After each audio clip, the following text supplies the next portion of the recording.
Olá, bom dia, boa tarde ou boa noite, depende do horário que você está vendo esse episódio aqui. Está começando mais um episódio do nosso podcast SST na Estrada. Esse programa que eu, Éder Santos, e meu amigo Edivaldo Gregório, a gente está viajando o Brasil, encontrando profissionais na área de saúde e segurança do trabalho, para fazer um bate-papo, uma conversa e compartilhar um conteúdo relevante com você que segue aqui a gente no canal SST Online.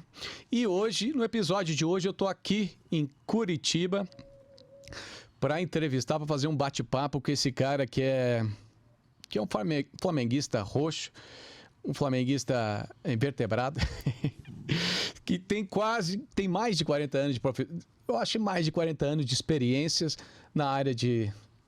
A gente chama de QSMSRS, que é um pouco mais ampliado, que é qualidade, saúde, segurança, meio ambiente e responsabilidade social. E ele está aqui para compartilhar um pouquinho dos casos, da experiência dele com você neste episódio do nosso podcast SST na Estrada. E antes de colocar ele na tela, eu quero já pedir para vocês que, se você não está inscrito no canal, se inscreve no canal, ativa o sininho das notificações por YouTube, ele que vai te entregar o conteúdo antes de começar. Então o YouTube precisa te notificar, tu precisa ativar o sininho das notificações para o YouTube te mandar a mensagem antes de um conteúdo relevante entrar no ar, ok? Hoje, então, eu tenho aqui meu amigo e parceiro, senhor professor Roberto Rocha, professor teacher. Seja muito bem-vindo aqui no SST Online. Eu que agradeço, tá? Que honrado aqui, pela primeira vez aqui no estúdio. O Éder, nesse troço, como é que é? SST ou na estrada? SST na estrada, Tete. Vem a Curitiba aqui, me dá a honra e o privilégio de estar junto comigo aqui. Ótimo, gente. Estou aqui à disposição dos colegas. Vamos lá. Então, vamos conhecer um pouquinho mais da história, né, Tete? Tu tem 40 anos de experiência na área de... Um pouquinho mais agora. A gente tá ficando velho. Por mais que eu tenha uma aparência de 18, 19 anos de idade, eu tenho um pouquinho mais de idade do que apareço. E, Tite, tu fez a tua carreira praticamente toda fora do Brasil, né? Exatamente. A carreira toda fora do Brasil. Aqui no Brasil, que ele trabalhou há alguns poucos anos, né? Isso. Eu fui diretor de uma mineradora francesa na Amazônia por muito pouco tempo. Um ano e pouquinho só, não passou disso não.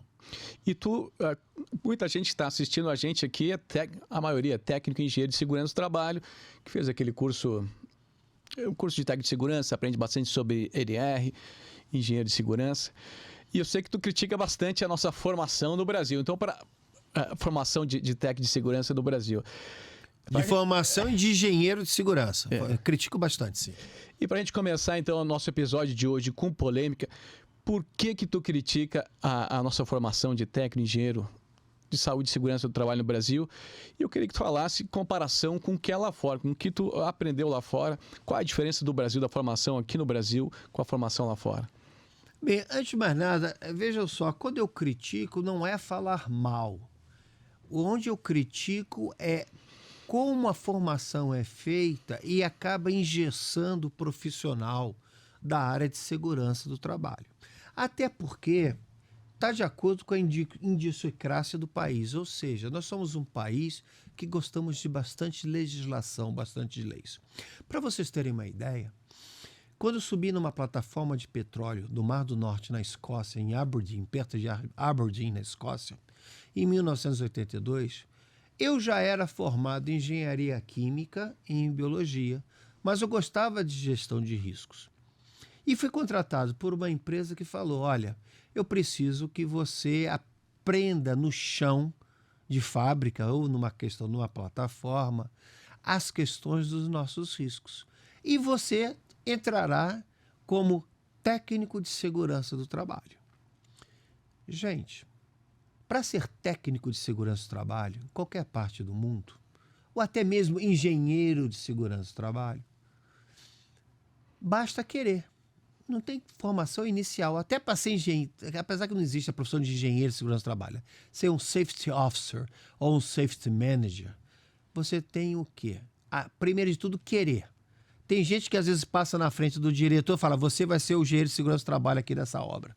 Mas como eu? Mas eu não tenho nada a ver com isso. Não, você vai ser. Você vai fazer um curso de 20, 30 horas, tá certo? Se for um curso, dependendo do ativo em que você vai trabalhar, vai ser um pouco mais de algumas horas, E a partir daí você começa a fazer gestão.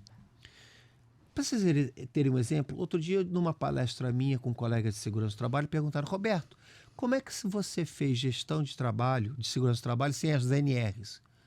Sim, porque as NRs só existem no Brasil.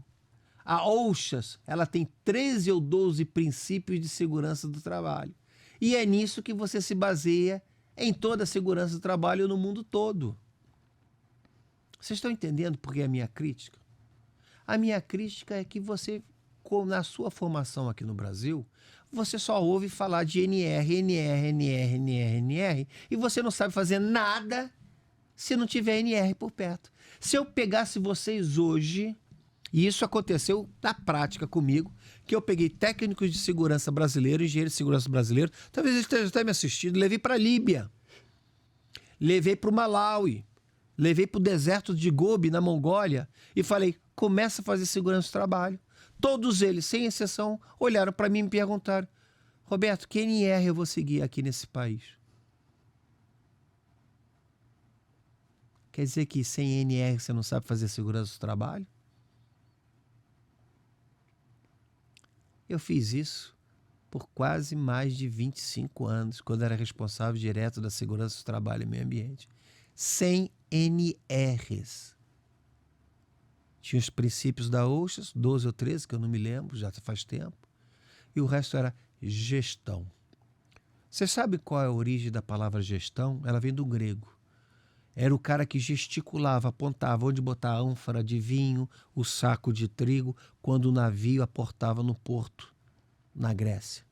De tanto ele gesticular, ele passou a ser o gestor, passou a ser o cara que mandava e organizava a bagunça, a mufunfa, como diz o carioca, ou o trio elétrico. Fazendo gestão de pessoas, orientando elas, dando suporte, dizendo: faça isso, faça aquilo, faça isso, faça isso. E eu passei mais de 2 décadas fazendo gestão de segurança do trabalho sem saber do que é NR, porque eu não estudei no Brasil. Então a minha crítica, Éder, não é a da formação, da profissão, é como você fica engessado em só pensar nas NRs. NR é compliance, elas existem e precisam ser cumpridas. Ponto. E a gestão das pessoas?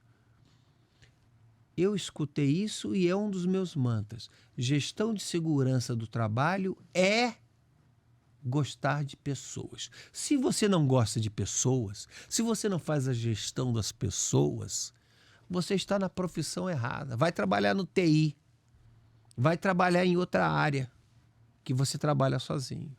Então é dar suporte técnico, suporte e orientação, já que existem normas e procedimentos escritos da sua organização. Roberto, mas aí 25 anos e pouco sem NR. Procedimentos que você escreve dentro da empresa de segurança do trabalho. Seguir os procedimentos. Seguir as bases da OSHA. Era só isso. Agora, o que eu vejo dos nossos colegas aqui? Eu pergunto para eles: bom dia, eles, que NR você está falando? Vamos falar, que NR? NR, não, ó, Fundacentro falou, a NR tal, a norma tal. Gente, isso não é gestão, não. Vocês me desculpem, de segurança do trabalho. Isso é compliance. Compliance é para ser cumprido, como os procedimentos escritos. Agora, a gestão do dia a dia, de como se comportar, de observar. Todo ser humano tem dor de barriga, tem diarreia, tem dor de cabeça, tem briga com mulher, com marido. Orientar, ser amigo do colaborador, isso é gestão. E não dizer: não pode fazer porque a NR tal não permite. Eu escuto isso aonde eu vou. Você sabe qual era o apelido do pessoal de segurança do trabalho brasileiro quando trabalhava na Libéria comigo? Lá vem a turma do não pode. Não pode isso, não pode aquilo, não pode isso, não pode aquilo. E eu falei: olha, não pode por quê? Não, porque a NR... Meu amigo, você não está no Brasil. Você está num país estrangeiro onde tem seus procedimentos E como não existe uma ANR na Libéria, você vai seguir os princípios internacionais da OSHA, que acabou... E lembrando, tem 2 tipos de OSHA, tá? Tem a OSHA americana, que ele segue fielmente, e tem a OSHA internacional, que normalmente é o que se segue em países como a África e Índia. E depois veio a ISO 45001, que para juntar todo mundo, ficar no mesmo saco. Lembrando que o americano não está nem aí para a ISO 45001 e ele sim continua nas OSHAs dela, que se eu não me engano são 12 ou 13. Então, Éder, não é uma crítica, é lembrar que antes de tudo você é um profissional e que você lida com o ser humano. Gestão de segurança do trabalho é gostar de gente. A sua função é suporte. Ninguém salva vidas. Quem salva vidas é médico, bombeiro, enfermeiro e pai de santo. Segurança do trabalho é para dar suporte e orientação. NR, cumpra-se. Mas não fique amarrado na NR. Se eu perguntar bom dia, não me responde que NR que é não, que é a norma tal. Eu não quero saber. Isso se cumpre. Eu quero saber como é que você está tratando as pessoas e a segurança dela no dia a dia. Excelente, professor. Antes de tudo, então, o profissional de saúde e segurança do trabalho devia ser formado em gestão de riscos. Em gestão de riscos para analisá-los e dar suporte a quem precisa ser orientado. Porque a percepção de riscos ela é muito individual. Riscos é um assunto muito subjetivo. O que é risco para mim pode não ser para você, pode não ser para os operadores aqui do estúdio. Os riscos são baseados no julgamento do risco, na percepção de risco, são baseados nos valores pessoais, nos valores culturais, na família e na sua experiência e vivência profissional. Então, aquele colaborador que não tem essa experiência, essa vivência numa operação de uma máquina, num subir no andaime ou numa construção, ele precisa de alguém que oriente e dê visibilidade para a percepção de risco dele. O professor costuma dizer uma frase célebre do professor, a percepção de risco é o gatilho inicial dos acidentes. Exatamente. Para quem nos vê, o que quer dizer essa frase que eu gosto muito? Gente, eu fiz mestrado e doutorado em gestão de riscos e pós-doutorado em gestão de riscos. No meu doutorado eu estudei 1.892 eventos. Por que são eventos? Porque não foram só de riscos de segurança do trabalho. Foram riscos ambientais, sociais e de falta de governança. Mas todos, durante a minha tese, e eu provei isso, demonstrei desses 1.892 acidentes, eventos, grande parte de trabalho, que originaram ambientais e desastres econômicos, a falta de percepção de risco como um gatilho. A falta de senso de vulnerabilidade da direção, ou seja, da governança. A governança está fechada num ar-condicionado, no escritório, com paletó engravatado, bonitinho, preocupado com as finanças. E na percepção e na falta de experiência dele, daquele assunto, ele não vê que é risco. Então ele não investe no profissional de segurança do trabalho. Ele não investe em treinamento porque ele acha que não é risco. Então, todos os gatilhos desses 1.892, e eu desafio a você que está me assistindo, a todos os acidentes que você já assistiu e participou, qual foi o gatilho inicial? Ato inseguro, percepção de risco, a falta de percepção de risco, a falta de senso de vulnerabilidade. Não acontece comigo, não vai acontecer com ele, nunca aconteceu com ninguém, então aqui não vai acontecer. E os equívocos são cometidos. 1.892 eventos. 1.892 acidentes socioambientais, podemos dizer assim. Podemos dizer assim. E eu acredito que deve ter encontrado algumas causas raízes comuns nesses acidentes socioambientais, né, professor? Quais foram, digamos assim, as causas raízes comuns? E lembrando que não existe, né, uma causa raiz, né, professor? Perfeito, Éder, perfeito, meu amigo. Aquele cara que foi aquela foi a causa raiz, dá vontade de enforcar e botar de cabeça para baixo. Não existe uma causa raiz, são várias causas raiz. causas raízes. São várias. Nesses estudos e na minha experiência, nesses mais de 40 anos de trecho de área. Percepção de risco, sem dúvida. Falta de governança. O seu diretor, o seu gerente, seu encarregado de produção, que eles são governança, sim, não darem apoio e não darem suporte, seja em treinamento, equipamentos, etc. Então, induz ao colaborador a ser descuidado, a cometer falhas, a buscar atalhos, já que a governança, que é o quem manda dentro da organização, pouco se importar. Então, entre vários, esses dois, para mim, são os principais. Falando em acidentes, né? Tu esteve presente, não digo esteve presente, mas esteve perto de alguns dos principais acidentes da história da humanidade, podemos dizer assim. Podia contar para nós assim, alguns dos acidentes que tu viu e que tu tem conhecimento, digamos assim, das causas raízes, do motivo que ocorreu esse acidente?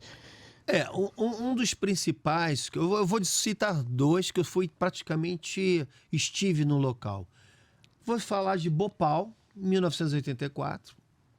Eu tinha acabado de entrar numa empresa que era acionista da Union Carbide, dona de Bhopal, aquele acidente na Índia que mataram milhares de pessoas. Um ano depois eu estive lá com a minha diretoria para estudar qual foram as causas raiz desse. Tá certo?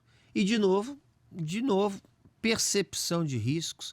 Eu me lembro que os caras, a temperatura da caldeira começou a subir, eles batiam com força, o ponteiro baixava, então baixava, eles achavam que estava tudo certo.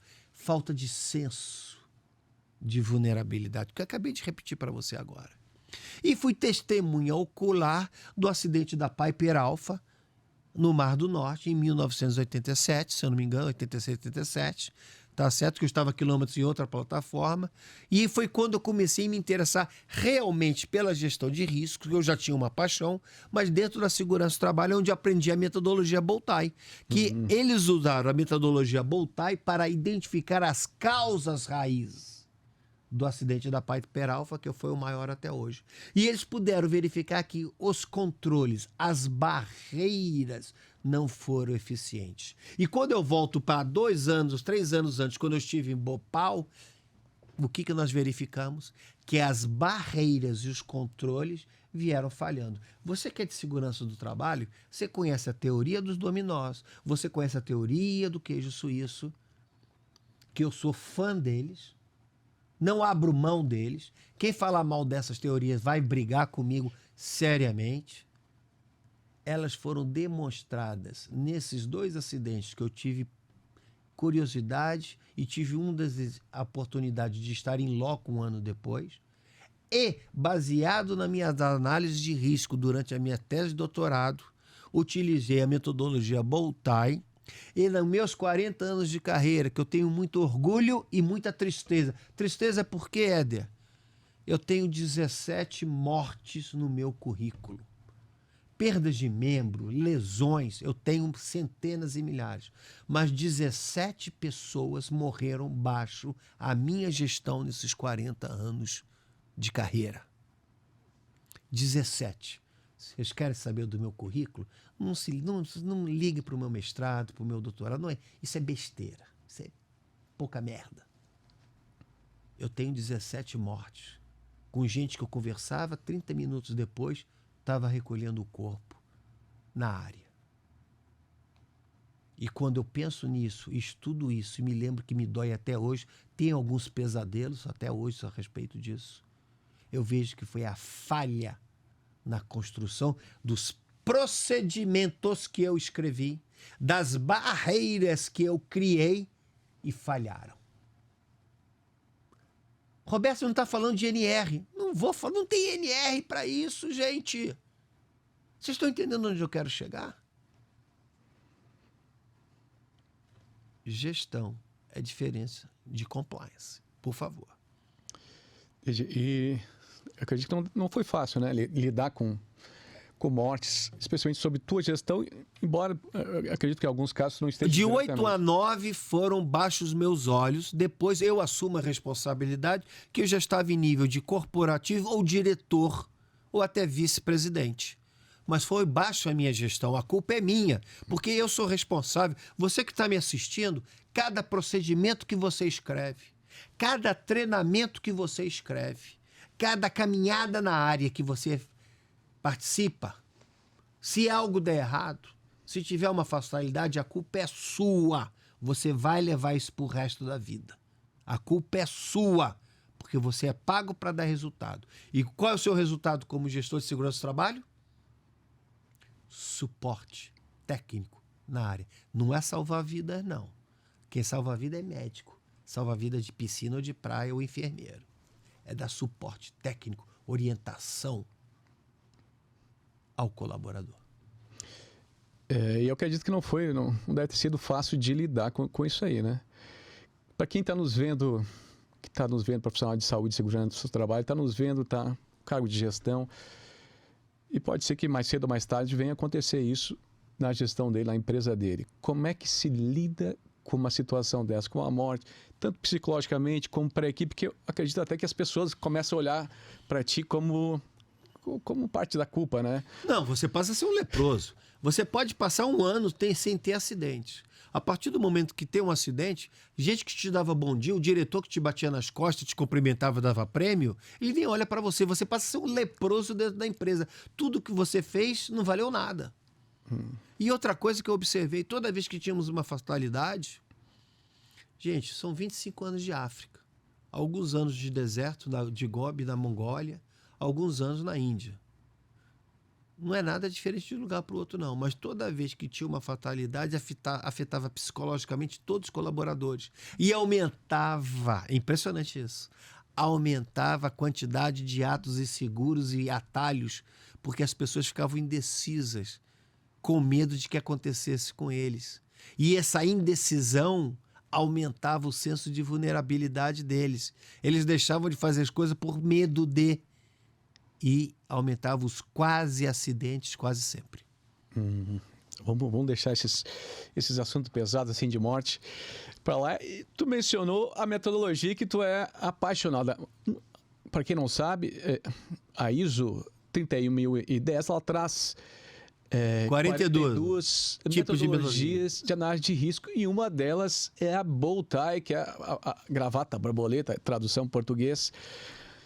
Para quem é técnico de segurança, que provavelmente não viu isso no curso de técnico, nem no curso de engenheiro, a metodologia bow tie, como é que funciona a metodologia bow tie, e ela também pode ser aplicada para a segurança do trabalho? É impressionante isso, Hélia.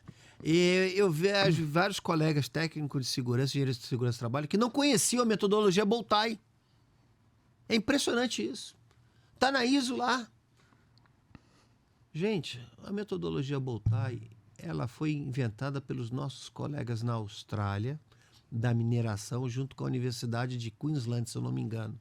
Se não foi, me perdoe a universidade que apoiou isso. Aonde eles pegaram algumas metodologias como análise de causas e análise de falhas, tá?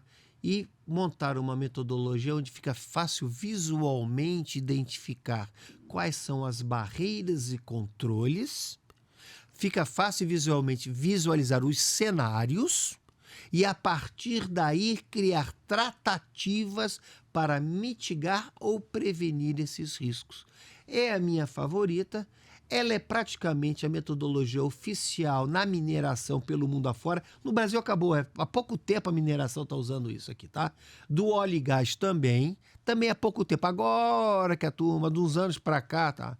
Mas há décadas, desde o acidente da Piper Alpha em 1987, ela passou a ser a metodologia utilizada pelas grandes multinacionais em análise de identificação de causas raiz, ou seja, análise de incidentes e análise para verificar a eficiência e qualidade e a construção de procedimentos, barreiras ou controles, chamem do que quiserem, para evitar que os riscos se tornem eventos. Exatamente. E lembrando, né, teacher, que a gente tem, se não me engano, 2 lives aqui, tem um aulão com o professor exatamente sobre metodologia Bowtie. Então, se você quer conhecer melhor a metodologia Bowtie, vai lá aqui no nosso canal, tem um aulão exclusivo com o professor sobre a metodologia para conhecer melhor e saber aplicar. Na verdade, para saber aplicar, tem que fazer um curso, né, teacher? Eu estou enchendo o saco do professor para fazer um curso de Bowtie, focado na segurança do trabalho e análise de acidentes. Em breve, eu acho que a gente deve estar lançando aqui no SST Online. Compromisso assumido com você e perante vocês. Vamos lançar um curso da utilização da metodologia Bowtie para análise de riscos só para a segurança do trabalho e como método de investigação de acidentes de trabalho. Compromisso aceito. Vamos lançar. Tem que apertar a mão aqui. Compromisso aceito, pessoal. Em breve aqui vamos lançar no SST pro SST. Online, vai ter um curso de Bowtie com o professor Roberto Rocha. Teacher. Aliás, ó, em nossos cursos tem muito treinamento, hein? Tem muito exercício, hein? Não é mimimi, não, tá? Diga-se passagem. Parte prática. A gente tem que ter um pouquinho de teoria e muito de prática para aprender, né? Professor, tu está falando bastante aqui para nós de riscos socioambientais. O profissional de saúde e segurança do trabalho, ele estuda, ele aprende riscos ocupacionais. Isso. Riscos ocupacionais focados, riscos ocupacionais. E tu vem trazendo isso para nós, riscos socioambientais. Podia explicar um pouquinho para nós o que é o risco socioambiental e por que o profissional de saúde e segurança do trabalho tem que entender um pouco de risco socioambiental? Fácil. Responsabilidade social corporativa é segurança do trabalho, gente. O risco ocupacional é um risco social. Nós estamos falando de seres humanos. Um ambiente insalubre é um risco social.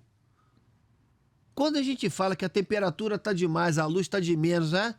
Riscos ambientais, é um risco social, então é um risco socioambiental. Há mais de 20 anos, o mundo lá fora não utiliza mais o termo risco de segurança do trabalho. Utiliza risco socioambiental, porque segurança do trabalho é responsabilidade social, é social.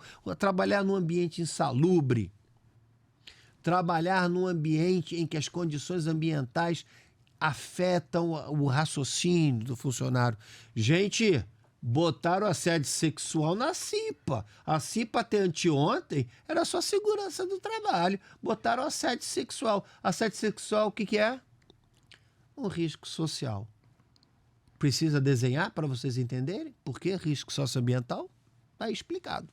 O professor fala muito da visão ampliada, né? Que o profissional de saúde e segurança do trabalho fica muito Ele fica muito preso a só NR. Eu tive essa experiência.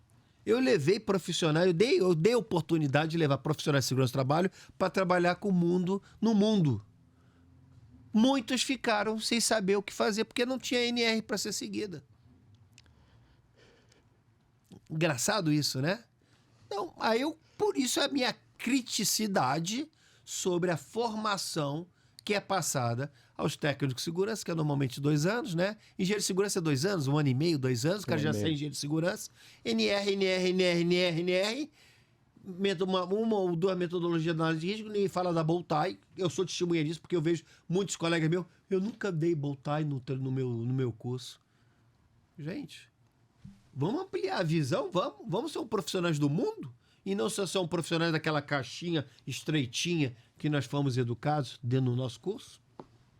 Vamos lá, pessoal, ampliar a visão para os riscos socioambientais, porque como o professor diz, como é que é, professor, um acidente ambiental, como é que é? Todo acidente ambiental causa um incidente ambiental causa um incidente social e causa um desastre econômico. E se você for estudar como eu estudei os grandes eventos, começou com um incidente de segurança do trabalho, um ato inseguro, tá? Uma falha que gerou impacto ambiental, que gerou um desastre econômico. Exatamente. Pessoal, visão ampliada. O professor, tu falou sobre percepção de riscos, né? E tu trabalhou na tua carreira em Estados Unidos, na Escócia, África, Índia, Mongólia, Oriente Médio. Comparado o Brasil aqui, percepção de risco, eu digo cultura de risco, né? Comparado com com esses outros países? Como é que é a cultura de risco aqui, nossa, no Brasil, a percepção de risco? Comparado, por exemplo, com, talvez a África seja mais parecido com a gente, mas comparado com a Europa, os Estados Unidos e África, onde é que a gente está em cultura de risco, em percepção de risco aqui no Brasil? Eu vejo uma evolução muito grande, porque é um tema que está entre nós profissionais falando o tempo todo. Agora, ao mesmo tempo, eu vejo que não tem diferença nenhuma para uma África, para uma Índia, quando se fala em governança. A nossa governança, ela não tem cultura de risco. A gente fala tanto em cultura de segurança do trabalho, mas é do pescoço para baixo. A gente fala o CEO, o diretor, que segurança vem primeiro, que aliás é uma grande burrice falar isso. Segurança não vem primeiro, gente. Segurança vem primeiro, segundo, terceiro, quarto. Segurança vem sempre. Segurança começa em casa. Como é que eu dou o treinamento de segurança para o meu colaborador e ele sai de motocicleta sem capacete, vai tomar uma cachaça na esquina e vai dirigir bêbado para casa? Começa na governança do próprio país, da idiosincrásia do país. A preocupação com os riscos, achar que só acontecem com os outros, que Deus não vai deixar acontecer. Coitado de Deus. Ele não fez curso, ele não sabe o que é NR 27 ou 37 ou NR 5. Mas a gente joga tudo para lá e seja o que Deus quiser. Então, a cultura nossa, na parte de governança, eu considero muito mimimi, da boca para fora, mais nada. E sobre cultura de risco, né? Tu tem uma história interessante com teu filho, né? Com teu filho, que eu acho que vale a pena para o pessoal entender o que é essa cultura, essa internalização de cultura de risco. O meu filho, quando eu estava no mundo aí para fora, né? Ele foi educado em escola americana, né? Escola americana tem tudo quanto é país pelo mundo, né? Quase todos, né? E voltei para o Brasil, em definitiva, como vocês sabem, o Velha sabe, praticamente em 2019. Mas antes disso ele já estava aqui. E um belo dia eu fui chamado na escola pela diretora, pela professora. E ela falou que meu filho tinha um problema mental. Eu fiquei muito preocupado. Eu falei, qual o problema mental que ele tem? O senhor imagina que toda vez que ele escuta um alarme, ele sai da sala de aula, não fala com ninguém e ele sai buscando um tal de ponto de encontro. Meu filho tem 8 anos.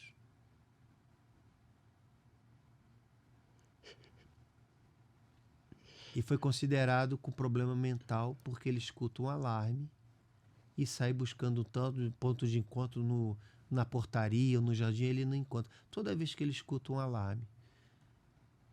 Onde é que tem cultura de risco nesse país? Essa é a historinha que eu tenho para contar.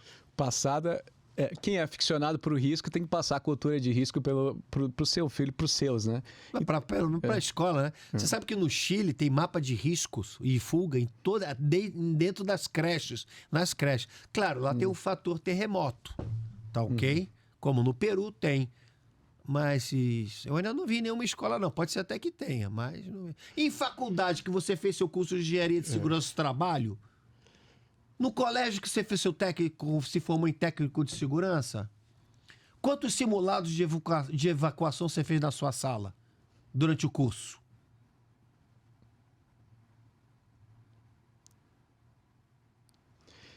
Falando em simulado, Tite, o que tu acha dos simulados com data e hora marcada? Isso não. Isso para mim é ensaio de escola de samba. Simulado com data e hora marcada é ensaio de escola de samba, gente. Fica combinado que não está nada combinado e vamos todos nós.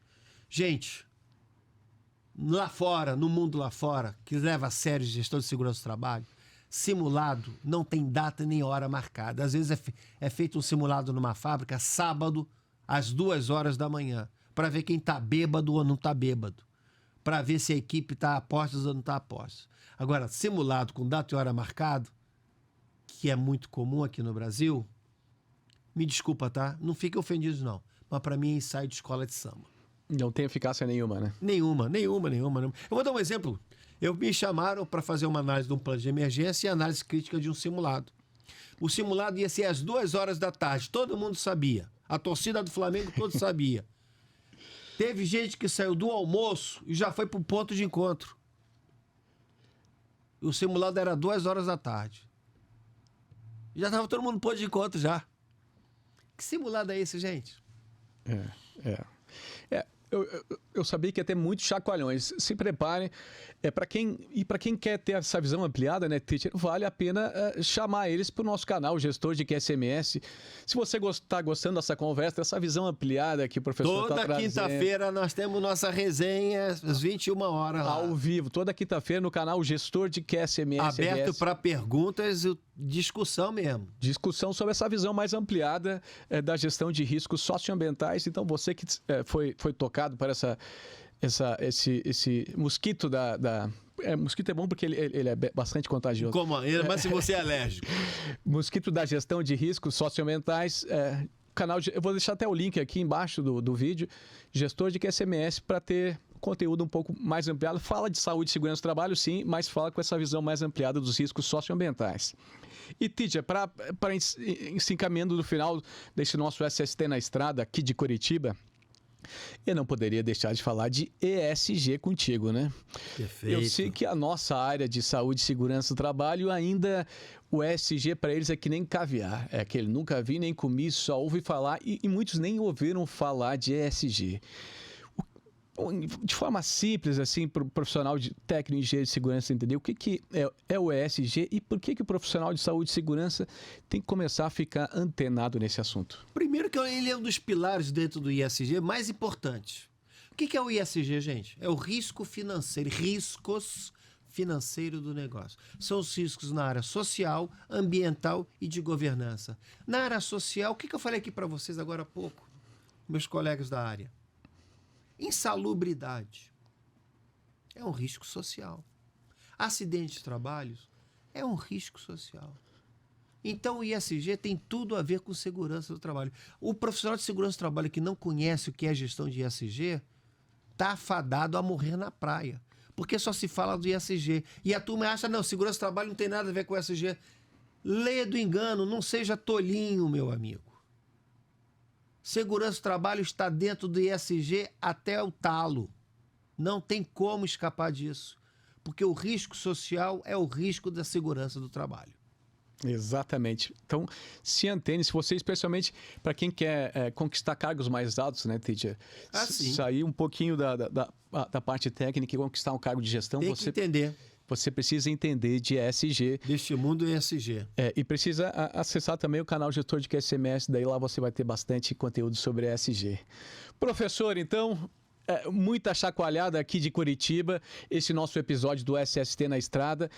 E para mensagem final para nossa audiência aqui do SST Online, Tite, o que tu pode deixar de recado, de dica, de chacoalhão para o profissional de saúde e segurança do trabalho, que muitos que estão nos vendo aqui estão saindo agora do técnico de segurança, se formaram agora em engenharia de segurança.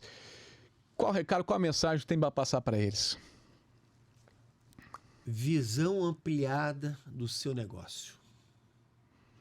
Você não pode ser taxado do cara mais antipático dentro da empresa. Você não pode ser taxado da turma que só fala que não pode. Você tem que ser visto como uma pessoa de apoio, de suporte na área social. Sim, na área social, sim. Porque qualquer acidente de trabalho tem um impacto social na vida das pessoas e na vida organizacional. O seu futuro é brilhante, desde que você saia da sua caixinha, se desamarre dessas ANRs que são compliance e comece a fazer gestão de pessoas visando a melhoria da segurança dela nas operações do dia a dia. Essa é a mensagem que eu tenho para vocês. Então, com essa mensagem final, a gente se despede do nosso episódio SST na Estrada aqui de Curitiba, com esse cara que é mestre, que é meu professor, que é meu teacher em gestão de riscos socioambientais. Ele começou a abrir um pouco a minha mente para ter essa visão ampliada dos riscos socioambientais. Espero que esse conteúdo tenha te ajudado de alguma forma na sua carreira. E lembrando que para você receber outros episódios, você precisa se inscrever no canal, ativar o sininho das notificações. YouTube vai te avisar automaticamente quando o novo vídeo entrar no ar. E se você gostou desse conteúdo, aperta com força no like, que o YouTube vai entender que esse vídeo é relevante e vai espalhar para mais gente. Então, aperta no like para espalhar e a gente se vê no próximo SST na Estrada. Um abraço. Até logo, gente.